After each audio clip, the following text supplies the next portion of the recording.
সদয়ের শরীরে 3টে চিহ্ন আছে আঘাতের, আর 3টেই গুলির আঘাত। বাকি শরীরের কোথাও কোনো আঘাতের চিহ্ন নেই।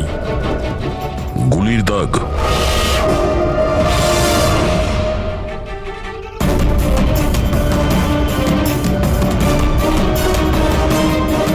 জিনিসপত্র চারিদিকে ছড়িয়ে আছে।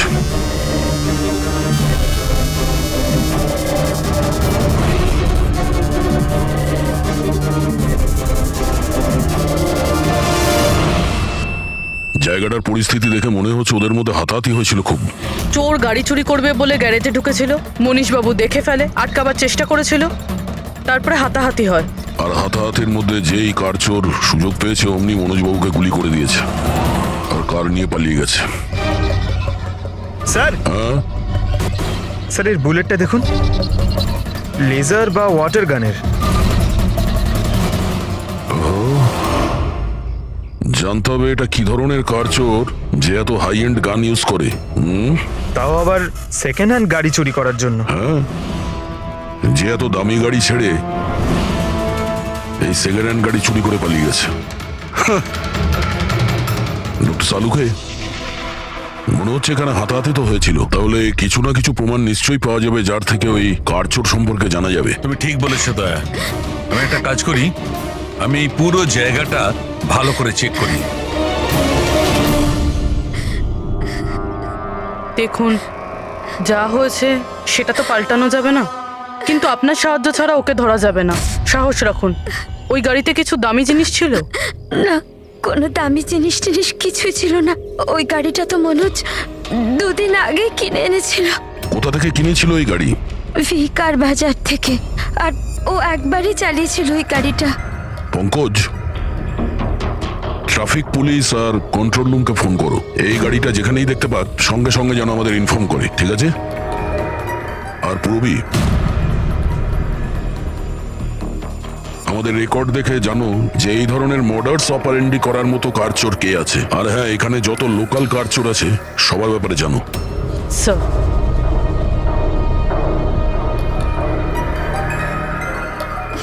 ম্যাম, যখন এই সব ঘটনা ঘটেছিল তখন আপনি কোথায় ছিলেন?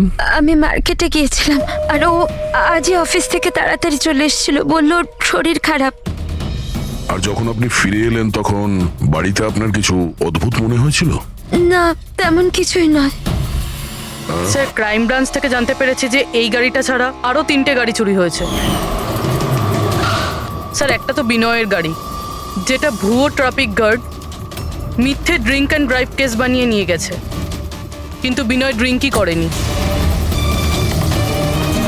আর স্যার, দ্বিতীয় গাড়ি একটা রেস্টুরেন্টের বাইরে থেকে চুরি হয়েছে। আকাশ নামের একজন ব্যক্তি রেস্টুরেন্টে গেছিল, ওখানে গাড়ি পার্কিং এর জন্য একটা নকল রেস্টুরেন্টের স্টাফকে চাবি দিয়েছিল, আর সে ওর গাড়ি নিয়ে পালিয়ে গেছে। রেস্টুরেন্টের লোকেরা বলছে ওখানে ভ্যালিড পার্কিং নেই।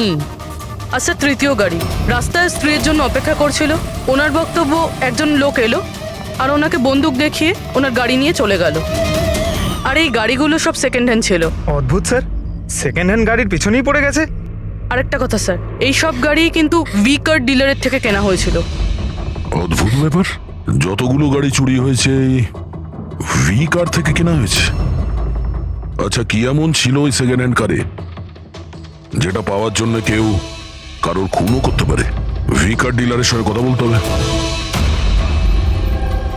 কিছুদিন আগে আপনার এখান থেকে যে গাড়িগুলো বিক্রি করা হয়েছিল, যেগুলো এরা কিনেছিল, ওগুলো চুরি হয়ে গেছে। ওর মধ্যে কোনো বিশেষ ব্যাপার ছিল কি? স্পেশাল তো ছিল না স্যার, সব নর্মাল ছিল, কিন্তু জানি না কেউ কেন চুরি করলো। এটা কোনো কোইন্সিডেন্স তো নয়, চুরির পিছনে কোনো না কোনো উদ্দেশ্য তো আছে। কারণ তো ম্যাডাম আপনারাই খোঁজ করতে পারেন, আমি তো কিছুই বুঝতে পারছি না।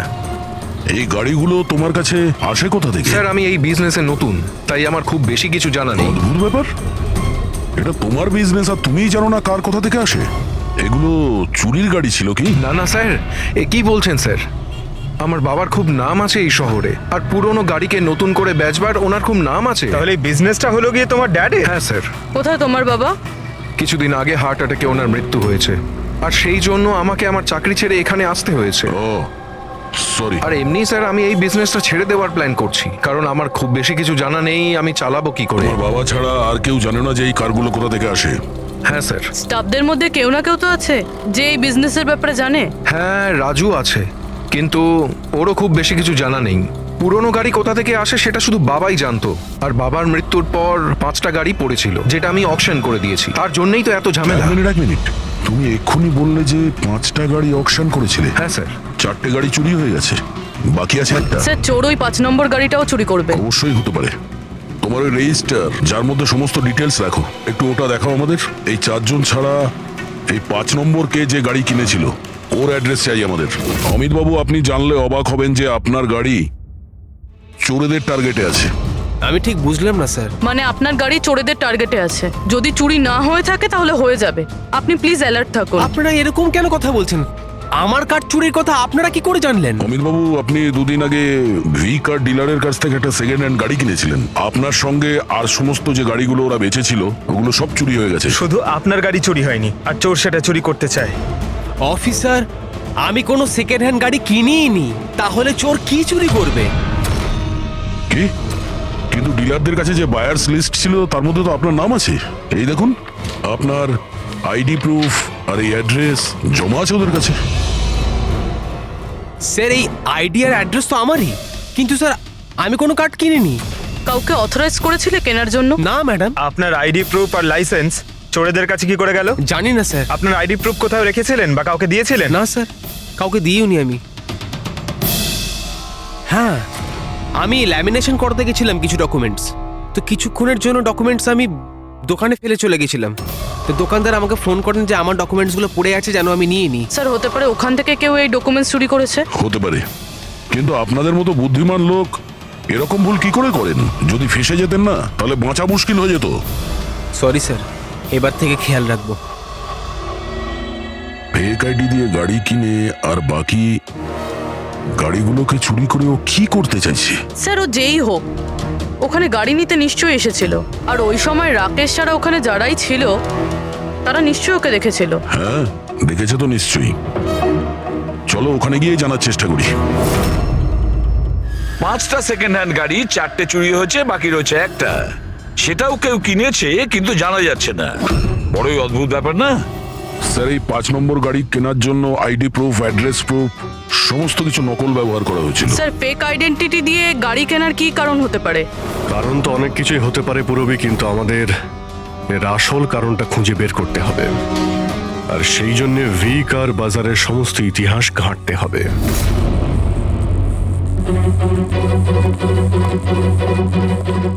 স্যার, স্যার নরেশ কুমারের সমস্ত রেকর্ড আমি চেক করলাম। যে ভি কার বাজারের মালিক ছিল, প্রত্যেকটা অকশনে অন্তত 5টা গাড়ি বিক্রি হতো। তাহলে অভিজিৎ, আগে যারা গাড়ি কিনেছিল তাদের ব্যাপারে নিশ্চয়ই জানা গেছে। হ্যাঁ স্যার, প্রত্যেকেরই ব্যাকগ্রাউন্ড চেক করেছি। প্রত্যেকেই স্যার খুবই সম্মানীয় ব্যক্তি, কোনো ক্রিমিনাল রেকর্ড নেই, ঠিকঠাকই আছে। কিন্তু এখন যে গাড়িগুলো চুরি হচ্ছে সেগুলোর রেজিস্ট্রেশন থেকে তো আমরা কিছু জানতে পারি গাড়িগুলোর ব্যাপারে। স্যার, ওই সমস্ত গাড়িগুলো উধাও হয়ে গেছে, আর ওই রেজিস্ট্রেশন নাম্বারের কোনো গাড়ি বর্তমানে নেই স্যার। আচ্ছা, লোকেদের জিজ্ঞাসাবাদ করেছো?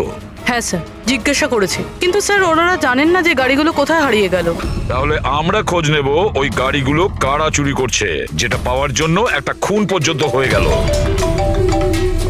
হ্যাঁ সালুকে বলো। আচ্ছা তাহলে ঠিক আছে, আমরা আসছি। হ্যাঁ, সালুকে কিছু পেয়েছে।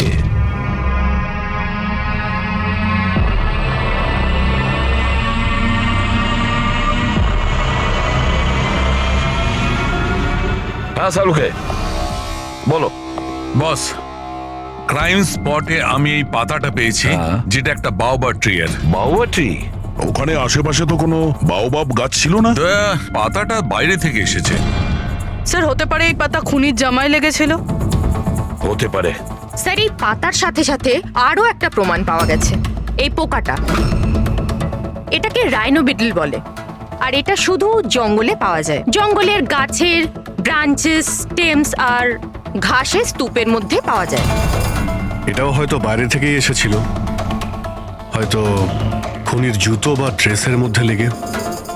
মানে খুনি এমন জায়গায় যাতায়াত করে যেখানেই রাইনো বিটল পোকাটা আছে আর বাওবাবের গাছও আছে। খোঁজ নিয়ে দেখতে হবে সেই জায়গা যেখানে বাওবা ট্রি আর রাইনো বিটল পাওয়া যায়। স্যার, শহরের বাইরে জঙ্গলের মধ্যে 3-4টে এলাকা আছে যার মধ্যে এরকম গাছ পাওয়া যায়। তাহলে একটা কাজ করা যাক, ওই জঙ্গলে যাওয়ার পথে আশেপাশে যদি কোনো সিসিটিভি ক্যামেরা লাগানো থাকে তাহলে সেটার ফুটেজ চেক করতে হবে।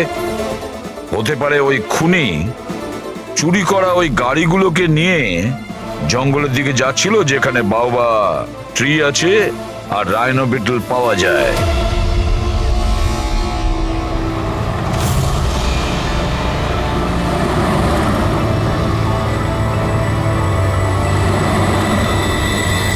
এই হলো সেই জঙ্গলের এলাকা যেখানে ওই ধরনের গাছ পাওয়া যায়। পঙ্কজ, এই এলাকায় যতগুলো সিসিটিভি ক্যামেরা আছে ওদের সবার ফুটেজ চেক করো।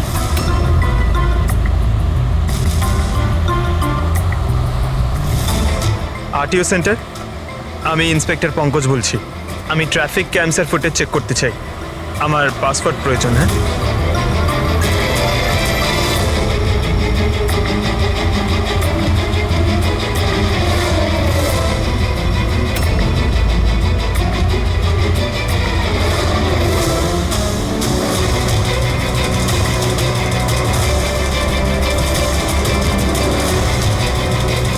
গাড়ি তো আসছে।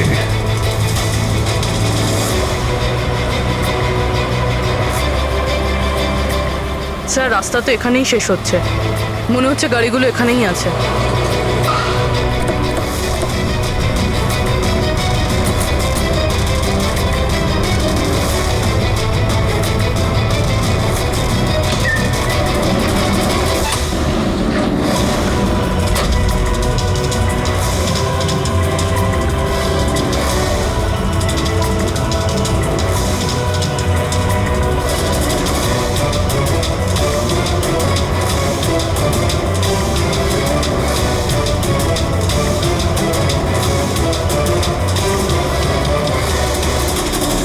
জঙ্গলের মাঝখানে এইরকম জায়গা বানিয়েছে।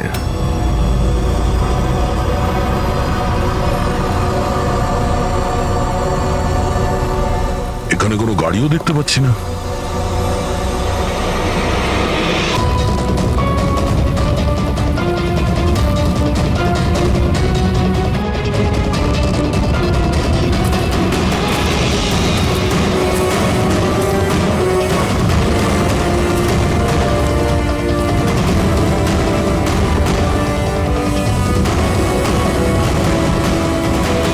যাওয়া আসার তো এই একটাই রাস্তা, আর তো কিছু দেখতে পাচ্ছি না। কিছুই বুঝতে পারছি না। স্যার গাড়ি কেন? টায়ারের চিহ্নও পাইনি। নেই স্যার। তাহলে গাড়িগুলো গেল কোথায়? উধাও হয়ে গেল নাকি? আরে তো ডেড এরিয়া, আগে যাওয়ার রাস্তাও নেই। গাড়ি যদি এখান থেকে ফেরত যেত তাহলে ফুটেজে পাওয়া যেত। ওই 5টা গাড়ি শিওর তো এখানেই এসেছিল, এবার এখান থেকে কোথায় গেল সেটাই বুঝতে পারছি না। আচ্ছা, এই গাড়িগুলো মাটিতে ঢুকে গেছে না আকাশে উড়ে গেছে? স্যার, যে গাড়িগুলো চুরি হয়েছিল তার মধ্যে বিনয় আর এই আকাশ, ওরাই এই স্কেচটা বানিয়েছে। এ কোনো পুরনো পাপি নয় তো? না স্যার, রেকর্ড চেক করেছি, তার মধ্যে তো নেই। এ নতুন খেলোয়াড় মনে হচ্ছে। আচ্ছা, গাড়িগুলোর সঙ্গে স্যার এও নিখোঁজ। স্যার, হ্যাঁ দা, এই দেখুন, ভি কার ডিলার্স এর রেকর্ড আর অরিজিনালের মধ্যে পার্থক্য আছে। এর মধ্যে সবকিছু লেখা আছে স্যার, কতগুলো গাড়ি কিনেছে, কোথা থেকে কিনেছে, কতগুলো গাড়ি বেচেছে আর কাকে কাকে। অনেক জায়গা থেকে এরা কার আর বাইক কিনেছিল, তারপরে বিক্রি করে দিয়েছে। মনে হচ্ছে এটা ওই চুরি হওয়া গাড়িগুলোর লিস্ট। হ্যাঁ স্যার, ওই লিস্টই এগুলো। আর এই লিস্টের হিসেবে 5টা নয়, 6টা গাড়ি আছে। কিন্তু স্যার রাকেশ তো আমাদের 5টা গাড়ির ব্যাপারে বলেছিল। আর বাবার মৃত্যুর পর 5টা গাড়ি পড়েছিল যেটা আমি অকশন করে দিয়েছি। তার মানে রাকেশ আমাদের মিথ্যে বলেছে। মিথ্যে বলেছে রাকেশ। জিজ্ঞেস করতে হবে রাকেশ 6 নম্বর গাড়িটা কি করলো আর কেন মিথ্যে বলেছে আমাদের।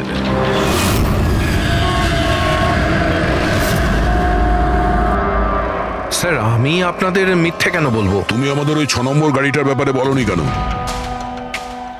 কোন 6 নম্বর গাড়ি? সেই গাড়িটা যেটা তোমার বাবা অকশনের জন্য নিয়ে গেছিল। গাড়ি 6টা ছিল, 5টা নয়। হ্যাঁ স্যার, ওই গাড়িটা আমি আমার এমপ্লয়ি রাজুকে দিয়েছিলাম। হ্যাঁ, রাজু আছে। আরে সোজাভাবে কথা বলতে পারছো না? গোল গোল ঘোরাচ্ছ কেন? আমাদেরও সময় নষ্ট করছো আর নিজেরও। রাজুকে গাড়ি কেন দিয়েছিলে? হ্যাঁ স্যার, রাজু আমার বাবার সঙ্গে বহুদিন ধরে কাজ করছে, আর ও বলেছিল গাড়িটা আমাকে দিয়ে দাও, আমি ট্যাক্সির মতো ব্যবহার করব, আমার খরচ তুলে নেব। আর এমনি ব্যবসা বন্ধ করার ছিল, তাই আমি ওকে গাড়িটা দিয়ে দিয়েছিলাম, আর তার বদলে কিছু টাকাও পেয়েছিলাম। কিন্তু স্যার 6 নম্বর গাড়ির তো অকশন হয়নি, আর খুনি কোনো না কোনো কারণে তো সেকেন্ড হ্যান্ড গাড়ির পিছনেই পড়ে আছে। স্যার, হতে পারে খুনি ওটাকেও চুরি করার চেষ্টা করছে। আচ্ছা, রাজু এখন কোথায়? রাজু তো আজকে আসেনি। এই রাজুর বাড়ির অ্যাড্রেস দাও। যেভাবেই হোক এই 6 নম্বর গাড়ি আর রাজুকে খুঁজতেই হবে। স্যার, এই রাজু বাড়িতে নেই। ওর ফোন ট্রেস করো, দেখো ওর কারেন্ট লোকেশন কোথায় দেখাচ্ছে। Right sir. স্যার, এই গাড়িগুলো চুরি হওয়ার পিছনে ওনারের ছেলে রাকেশের হাত নেই তো? কারণ অকশনের ব্যাপারে ওই জানতো, আর কোন গাড়িটা কার কাছে যাবে এটার ব্যাপারেও ডিটেলস ওই জানতো। না পূর্বী, এই সবার পেছনে রাকেশের হাত তো হতে পারে না। যদি ওর হাত থাকতো তাহলে ও কার বিক্রি করতো কেন? যদিও কার চুরি করাবে তাহলে অকশন কেন করলো? স্যার, লোকেশন পেয়ে গেছি ওর, হাইওয়ে নাম্বার 45। Highway number 45। এই রাজুই বলবে গাড়ি চুরির পিছনে কার হাত রয়েছে।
ZX8596 খোঁজ নিয়ে দেখো গাড়িটা কার নামে রয়েছে, পালিয়ে যাবে কোথায়। এই গাড়িটা সিআইডি গ্যারেজে নিয়ে যাই, জানা তো যাক ওর মধ্যে কি আছে যার জন্য রাজুর উপর হামলা হয়েছে। ঠিক আছে। স্যার, এই গাড়িকে নিয়ে গেল। রাজু বাবু, আপনি ঠিক আছেন তো? আপনার গাড়ি কোথায় গেল? ও নিয়ে গেছে। কে নিয়ে গেল? আমি জানি না। ও কে ছিল, এলো, আমি আটকালাম, কিন্তু ও জোর করে গাড়ি নিয়ে এদিকে চলে গেল। যে কোনো ভাবেই হোক ওই গাড়িটাকে খুঁজতেই হবে। যদি এদিকেই যায় তাহলে খুব একটা দূরে যেতে পারেনি, তাড়া করে ধরে নেবো ওকে। ঠিক আছে, লোকাল পুলিশকে ইনফর্ম করে দাও, চেকপোস্টগুলোকে অ্যালার্ট করো, ওরা যেন পালিয়ে যেতে না পারে।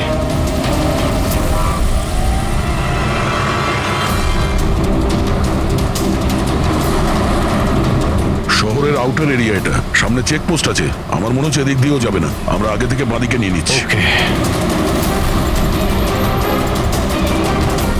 ওই তো গাড়িটা।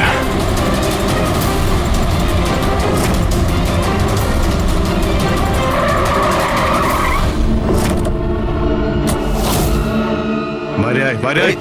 এক্সকিউজ মি, হ্যালো, আমার নাম শেখর, নার্কোটিক ডিভিশন।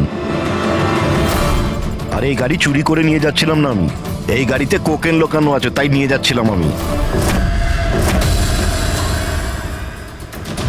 কোকেন? ওই 5টার মধ্যে পাইনি, সেই জন্য এই গাড়িটার পিছনে পড়েছিল। তুমি এত শিওর হয়ে কি করে বলছো যে এই গাড়ির মধ্যে কোকেন আছে? হ্যাঁ, এই দেখুন, বিখ্যাত ড্রাগলার টনি, আমরা কয়েক বছর ধরে একে ফলো করছি। ভি কার ডিলারের মালিক নরেশ, মানে রাকেশের বাবা, আর টনি, দুজনের একসাথে কারবার। খুব ইন্টারেস্টিং ফ্যাক্টর স্যার, কয়েক বছর আগে পর্যন্ত নরেশ খুব ছোটখাটো একটা অটোমোবাইলের ব্যবসা করতো। ও ব্যাংক্রাফ্টে হয়ে গেছিল, ওর ব্যবসা বন্ধ হতে চলেছিল, কিন্তু হঠাৎই এক রহস্যময় লোক ওর ব্যবসায় টাকা ইনভেস্ট করে, আর ও রাতারাতি ও বড় কার ডিলার তৈরি হয়েছে আর বিখ্যাত। আর এই বিজনেসে ইনভেস্ট করার লোকটা হলো এই টনি। ঠিক তাই। তাছাড়া টনির সঙ্গে সঙ্গে আরেকজন ড্রাগ মাফিয়াও আছে যে অ্যাব্রড থেকে ইন্ডিয়ায় ড্রাগ সাপ্লাই করে। কে সে? তার ব্যাপারে জানতে পারলেন কিছু? ওটাই তো আমরা ইনভেস্টিগেশন করছিলাম স্যার, খোঁজ নেওয়ার চেষ্টা করছিলাম ওনার, কিন্তু নরেশের মৃত্যু হয়ে গেল। তবে টনি এর মধ্যে 25 কিলো কোকেন সাপ্লাই করেছে। আর সেই কোকেন এই গাড়ির মধ্যেই রয়েছে। এক্স্যাক্টলি। নরেশের মেন বিজনেস হলো কার বেচার নাম করে এই ড্রাগসের ছিল। ঠিক তাই। এই জন্য নরেশ পুরনো গাড়িকে নতুন করে রং করে ওতে ড্রাগ ভরে লোক দেখানো অকশন করতো। খুব সহজেই ড্রাগসের সাপ্লাইও হয়ে যেত, আর কেউ সন্দেহ করতে পারতো না। আর অকশনের আগেই নরেশের মৃত্যু হয়। আর ওনার ছেলে এই গাড়িটা কাউকে বিক্রি করে দেয়, এটা না জেনে যে ওই গাড়ির মধ্যে ড্রাগস রয়েছে। সেই জন্য টনি ওই গাড়িটা চুরি করছিল, যাতে ড্রাগস রিকভার করতে পারে। হ্যাঁ, ঠিক আছে, দেখা যাক গাড়ির মধ্যে কোথায় ড্রাগস লুকোনো আছে।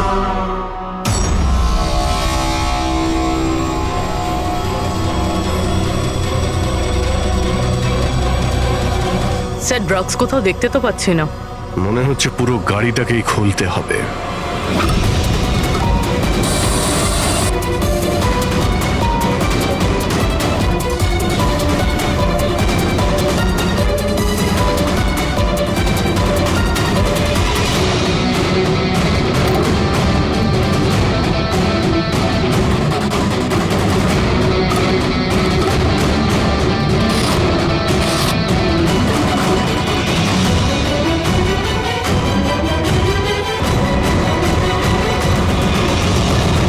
স্যার, ড্রাগস এখানে তো কোথাও নেই। হতে পারে ওই 5টা গাড়ির মধ্যে রয়েছে, কিন্তু ওগুলো তো পাওয়া যাচ্ছে না। এরকম তো হতে পারে যে গাড়ি থেকে ড্রাগ বার করে নেওয়া হয়েছে আর তারপর গাড়িকে ভ্যানিশ করা হয়েছে। আমি এক কাজ করি, আমার কিছু ইনফরমার্স আছে, সেখানে ওদেরকে ট্যাপ করার চেষ্টা করি, আর যেই কিছু পাবো আমি আপনাদের ইনফর্ম করে দেবো। ওকে, থ্যাংক ইউ।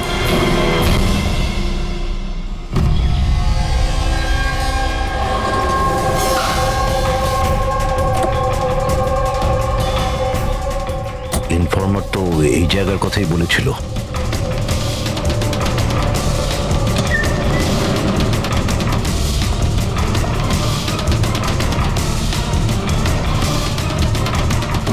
হ্যাঁ বলুন। আমি এখানে কিছু পেয়েছি, আপনারা তাড়াতাড়ি এখানে চলে আসুন, আর সঙ্গে করে ডক্টর শালুঙ্কাকেও নিয়ে আসবেন, আর ওনাকে বলবেন যে পোর্টেবল করোসিভ কেমিক্যাল ডিটেক্টরটাকেও নিয়ে আসতে। কি হয়েছে, কিছু পেয়েছেন আপনি? আপনারা প্লিজ তাড়াতাড়ি চলে আসুন এখানে, একবার এলেই আমি আপনাদের সব এক্সপ্লেন করে দেবো, প্লিজ।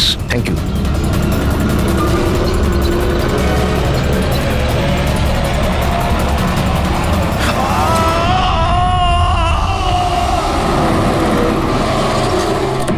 স্যার, গাড়ি তো এখানেই রয়েছে, শেখরকে কোথাও দেখতে পাচ্ছি না।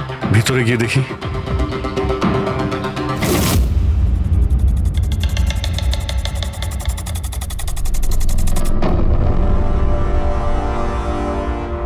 অভিজিৎ, তুমি এখানে একটা অদ্ভুত গন্ধ পাচ্ছ না? হ্যাঁ স্যার, একটা কেমন গন্ধ পাচ্ছি, একটু ঝাঁঝালো টাইপ। এইখান থেকেই আসছে, এই যে জলটা পড়ে আছে না, এইখান থেকেই। কিন্তু স্যার, এখানে হচ্ছিলটা কি? স্যার, একবার উপরে তাকিয়ে দেখুন, হয়তো হয়তো এই জল এখান থেকে এসেছে। রবি, ভুল করে হয়তো হাত লাগিও না। আমার মনে হচ্ছে না যে এটা শুধুমাত্র জল। যেরকম গন্ধ পাচ্ছি, আমার মনে হচ্ছে এতে কিছু আছে। কেমিক্যাল ডিটেক্টর দিয়ে এটাকে চেক করতে হবে। উনিও আমাকে বলেছিলেন যে কেমিক্যাল ডিটেক্টর নিয়ে আসতে। এক মিনিট, আমি আসছি। অদ্ভুত ব্যাপার, বুঝতে পারছি না ও গেল কোথায়, কি বলতেছে। পুরবি, একটু সরো দেখি।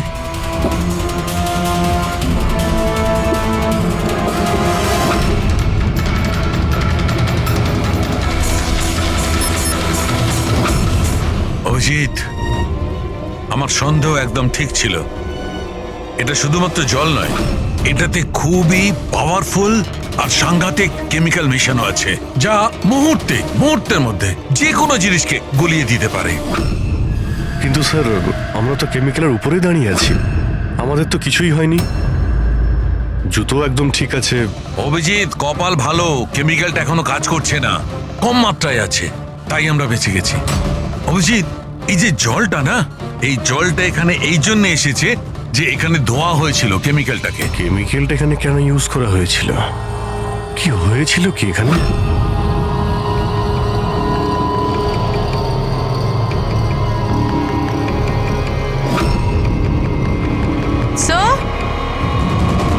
স্যার এই দেখুন।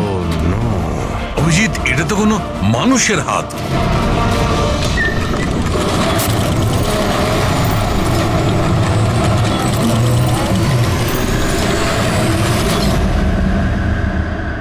এটা কি করে বন্ধ হয়ে গেল?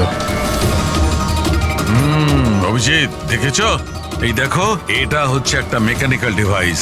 এরই সাহায্যে দরজাটা বন্ধ করা হয়েছে। কোন একটা রিমোট দিয়ে দরজাটা বন্ধ করা হয়েছে। বাইরে বের হবো কি করে? বেরোনোর তো একটাই রাস্তা ছিল। কেন, এখানে আর কোনো রাস্তা নেই? স্যার আমরা আগে এখানে এসেছি স্যার, ভিতরে আসার এই একটাই আমরা রাস্তা। আটকে গেলাম।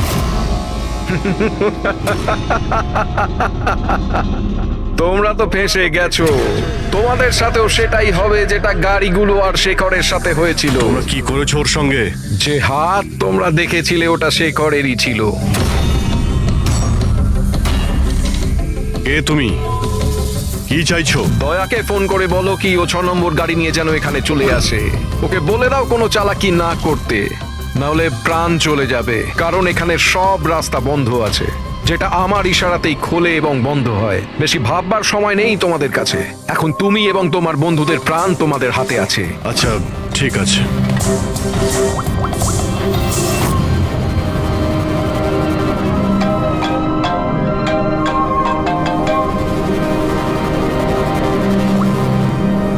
হ্যাঁ অভিজিৎ, আরে ভাই, ওই 6 নম্বর যে গাড়িটা পেয়েছো সেটা নিয়ে এক্ষুনি এখানে চলে এসো। ওই জঙ্গলের ভিতরে যে একটা ওয়্যার হাউস ছিল না? হ্যাঁ সব ঠিক আছে তো? হ্যাঁ সব ঠিক আছে ভাই, একটু আর্জেন্ট আছে। আর একটা কাজ করো, তুমি এসব কথা এসিপি স্যারকে বলো না, আর শ্রেয়াকেও বলো না, ওকে? শ্রেয়া? অভিজিৎ, হ্যালো। অভিজিৎ, তোমার কি মনে হচ্ছে তুমি খুব স্মার্ট? আমি বলেছিলাম কোনো চালাকি না করতে। তুমি শ্রেয়ার নাম কেন নিলে? আমি জানি তোমাদের টিমে কোনো শ্রেয়া নেই। এখন তোমরা সবাই মরবে। কি হয়েছে স্যার? অভিজিতের ফোন ছিল, বলছিল আমি এই গাড়ি নিয়ে ওয়্যার হাউসে যাই যেন, তাও একলা। এসিপি আর শ্রেয়াকে যেন এই কথাটা আমি না বলি। শ্রেয়া? অভিজিৎ স্যার শ্রেয়ার নাম কেন বললো? ও তো সিআইডির জন্য আর কাজও করছে না। মনে হচ্ছে অভিজিৎ কোনো প্রবলেমে আছে। আমাদের জন্য কোনো ওয়ার্নিং, বিপদের কোড এটা। চলো।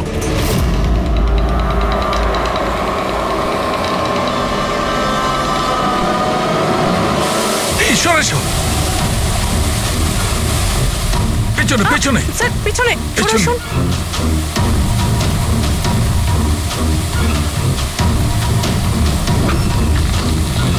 Abhijit, forensic kit.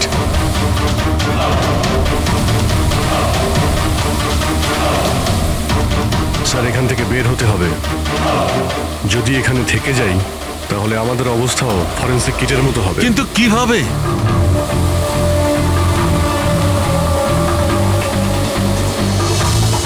মাটিতে কেমিক্যাল রয়েছে, হ্যাঁ। কিন্তু দেওয়ালে নয়। আমরা দেওয়াল দিয়ে বের হব। দেওয়াল দিয়ে? ঝুলে। ঝুলে? স্যার আর কোনো উপায় নেই পুরবি। হ্যাঁ স্যার। তুমি এদিক দিয়ে যাও, আমি স্যারকে ওই দিক থেকে নিয়ে যাচ্ছি। স্যার অভিজিৎ,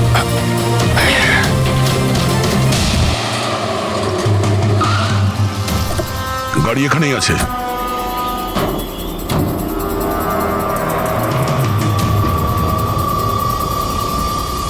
স্যার এটা তো লক। ভেতরে যাওয়ার কোনো না কোনো রাস্তা আছে পঙ্কজ, এসো।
অভিজিৎ অভিজিৎ অভিজিৎ স্যার, পুরবি অভিজিৎ, আওয়াজ শুনতে পাচ্ছ?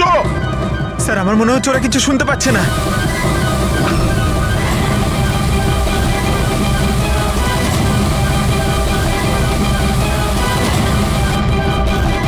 এই জায়গাটা কোথায়?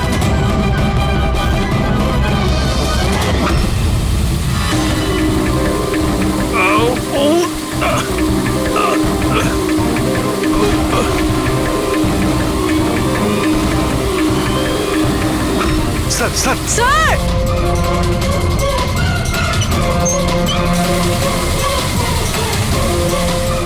অভিজিৎ, অভিজিৎ, তোমরা যাও, আমাকে ছেড়ে দাও। স্যার ছাড়বেন, আমি আসছি আসছি আমি। না না না, আমাকে নিয়ে ভেবো না, তোমরা যাও। স্যার না! ও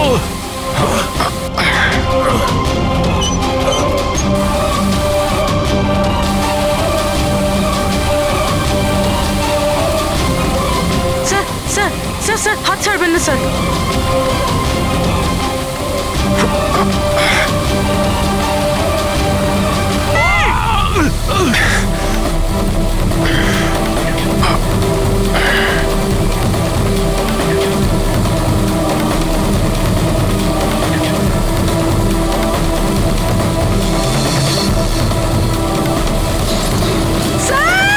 সালুম কে স্যার?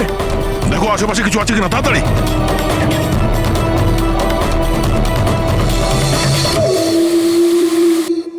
পঙ্কজ, দরজা খুলে গেছে। স্যার হাত।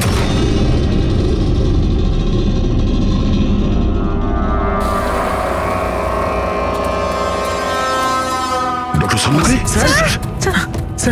ভালো আছে? এটা কি করে হয়ে গেল ভাই? এখানে তো কেমিক্যাল ছিল। স্যার আমরা বুঝতে পারিনি স্যার, অনেকগুলো নব ছিল, সবগুলো ঘুরিয়ে দিচ্ছি। হতে পারে সেই কারণে ওটা বন্ধ হয়ে গেছে আর জল আসা শুরু করেছে। এটাই ঘটেছে, এটাই ঘটেছে। তুমি যেটা করেছো, ওই যে কেমিক্যালের নবটা বন্ধ করে দিয়েছো, ওয়াটার নবটা খুলে দিয়েছো।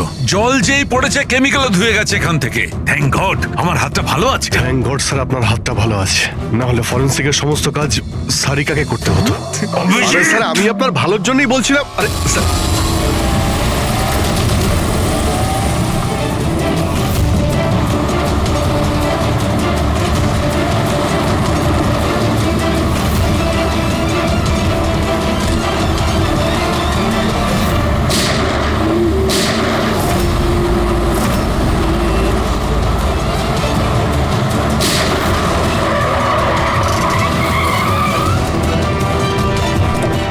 এই, দাঁড়া।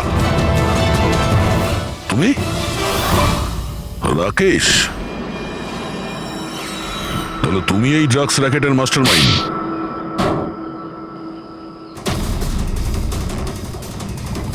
দাদা, এই হলো সেই কারচোর।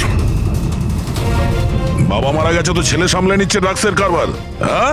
না স্যার, আমি তো ড্রাগসের ব্যাপারে জানতামই না। জানতে না? হ্যাঁ, তার জন্যই তুমি এত বড় ষড়যন্ত্র করেছিলে।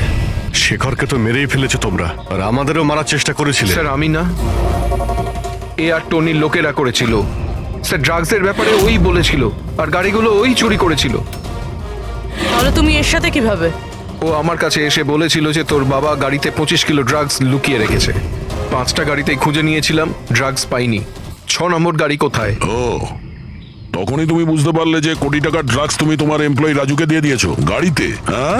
কোটি টাকার ড্রাগসের কথা শুনে আমার মনেও লোভ এসেছিল, আমিও এর সাথে মিলে গেছিলাম। গাড়িতে তো ড্রাগস ছিল না, আমরা তো খুঁজে দেখেছি।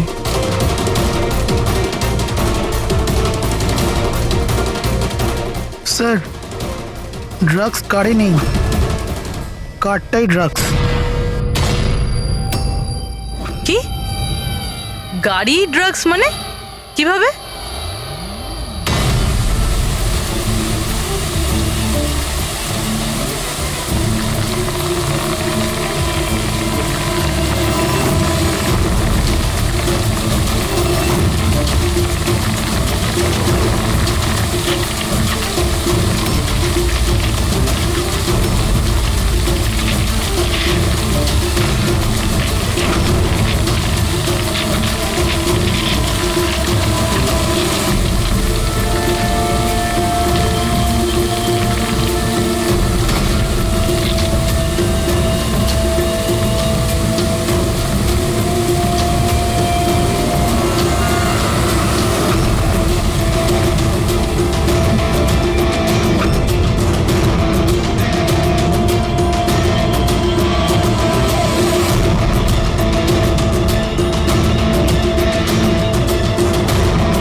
এই সাদা জিনিসটা কোকেন। এগুলো সব রাকেশের বাবা করতো? হ্যাঁ স্যার, রাকেশের বাবা কোকেনের কেমিক্যাল কম্পাউন্ড বানাতো। কোকেন হাইড্রোক্লোরাইড, ওটা দিয়ে ফ্লেক্সি গ্লাস আর ফাইবার গ্লাস বানাতো, যেটা পুরনো গাড়িকে নতুন করতে ব্যবহৃত হতো, যেমন উইন্ডস্ক্রিন, উইন্ডোজ, বাম্পার আর গার্ড এইসব। তারপরে গাড়িগুলোকে এখানে নিয়ে আসতো, তারপরে এই কেমিক্যাল দিয়ে সেগুলোকে গলিয়ে কোকেন বার করতো। ট্রাক যেদিক থেকে ওদিকে যাচ্ছে কেউ জানতেও পারতো না। তোমাদের মতো লোক সমাজ আর দেশের শত্রু। কিছু টাকার জন্য তোমরা মৃত্যু বেচো, মৃত্যু। আইন তোমাদের